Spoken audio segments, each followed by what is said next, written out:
जब तक नरेंद्र मोदी जी और अमित शाह जी को पूरा विश्वास होगा कि स्टेटहुड आने के बाद यहाँ पे किसी भी कश्मीरी नौजवान का कत्ल नहीं होगा, तब तक स्टेटहुड नहीं आएगा। इनके लिए गाड़ियों को बढ़ाने के लिए नहीं देना हमने, लोगों को पीएसए और गोली चलाने के लिए स्टेटहुड नहीं देना है। 1.5 साल से यहाँ पे शांति है, कोई भी एक नौजवान टेररिस्ट नहीं बना। इतिहाद नया ड्रामा, आओ अब इतिहाद करेंगे। पहले गुपकार गैंग बनाई, ड्रामा उस दिन भी क्या किया, अच्छे गेस्ट हाउसेज में झूठे वो जेल दिखाए इन्होंने, किसी ने दाढ़ी बढ़ाई, किसी ने बाल, फिर उस दिन बनाया हमें जेल भेजा। भाई तुम गेस्ट हाउसेज में बैठे हुए थे, कौन से जेल में बैठे थे? अब जब गुपकार गैंग करके तुमने इतिहास दिखाया तो ये कौन सा नया इतिहास? एक ड्रामा है, थिएटर। रीडिंग आ रही है, एमएलएज को ये असंतुष्ट हैं एमएलएज, इनके मिनिस्टर्स के साथ रोज लड़ाई होती है, हाथापाई होती है। उससे असंतुष्ट होकर मैं भी एक पॉलिटिकल एनिमल हूं, मुझे भी पता चलता है यहाँ पे क्या हो रहा है, क्या तो दे दिया आपको। अभी देखिए 370 हटने के बाद इक्वेलिटी दी है नरेंद्र मोदी जी ने। जो आंध्र प्रदेश, जो उड़ीसा, जो तमिलनाडु में हकूक थे वो यहां भी मिल रहे हैं। उससे पहले हकूकों से महरूम थे आप। हकूक तो 370 हटने के बाद हैं। स्टेटहुड तो इनका एजेंडा नहीं है, स्टेटहुड तो भारतीय जनता पार्टी का एजेंडा है। ये तो चांद तारे दिखाते थे यहाँ पे इन लोगों को। इन्होंने तो पता नहीं सो कॉल्ड तहरीक को इन्होंने सपोर्ट की, पता नहीं क्या क्या तमाशे दिखा। स्टेटहुड मांगने की जरूरत क्या है इनको? ये तो मोदी जी का एजेंडा है, स्टेटहुड हम देंगे और आप बेफिक्र रहिए, स्टेटहुड आएगा, आपके बगैर ही आएगा, इतिहाद के बगैर ही आएगा। ये सो कॉल्ड इतिहाद भी आप अपने घर ही रखिए, इसकी आवश्यकता नहीं है। तो इसलिए मैं कहना चाहता हूं, स्टेटहुड भारतीय जनता पार्टी का एजेंडा है, ये लागू करने चले हैं, हमने लागू करना है ना वो। हाँ, हम शुक्रिया अदा करेंगे कि जो इन्होंने जबरदस्ती यहाँ पे ख्वाब दिखाए थे लोगों को, 370 हटने के बाद इन्होंने उसको डाइजेस्ट किया, हजम किया। पहली बार 370 हटने के बाद जम्मू कश्मीर के तमाम विधायकों ने, एमएलएज ने आईन हिंदुस्तान के अंदर शपथ ली। ये पहली बार हुआ।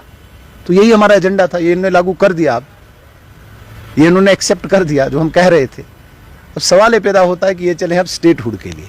स्टेटहुड बीजेपी का एजेंडा है, इनके कहने पे नहीं देंगे, क्योंकि इन्होंने हमेशा जब यहाँ पे पुलिस लॉ एंड ऑर्डर की कमान इनके पास रही, वहां इन्होंने कश्मीरियों को कत्ल किया है।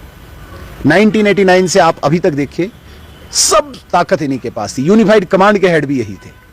1987 से लेके कत्ल गारत करते यूसुफ शाह को घर में भी कत्ल करके इतनी लंबी फहरिस्त है कि मैं गिनते थक जाऊंगा।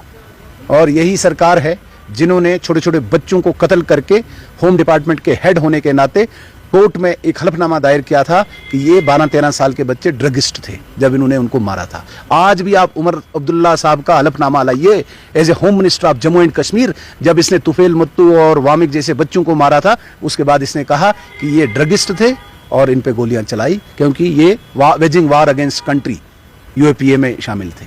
तो ये लोग स्टेटहुड लेके क्या करना चाहते हैं?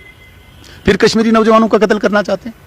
जब तक नरेंद्र मोदी जी और अमित शाह जी को पूरा विश्वास होगा कि स्टेटहुड आने के बाद यहाँ पे किसी भी कश्मीरी नौजवान का कत्ल नहीं होगा, तब तक स्टेटहुड नहीं आएगा। इनके लिए गाड़ियों को बढ़ाने के लिए नहीं देना हमने, लोगों को पीएसए और गोली चलाने के लिए स्टेटहुड नहीं देना है। 1.5 साल से यहाँ पे शांति है, कोई भी एक नौजवान टेररिस्ट नहीं बना यहाँ पे। 1.5 साल से अगर एक्सेप्ट हम ये निकाल लें इंसिडेंट, मेन इंसिडेंट बाहर, तो यहाँ पे कोई लोकल सिविलियन किलिंग नहीं हुई।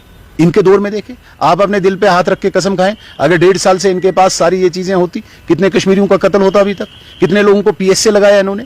अब चले इतिहाद नया ड्रामा, आओ अब इतिहाद करेंगे।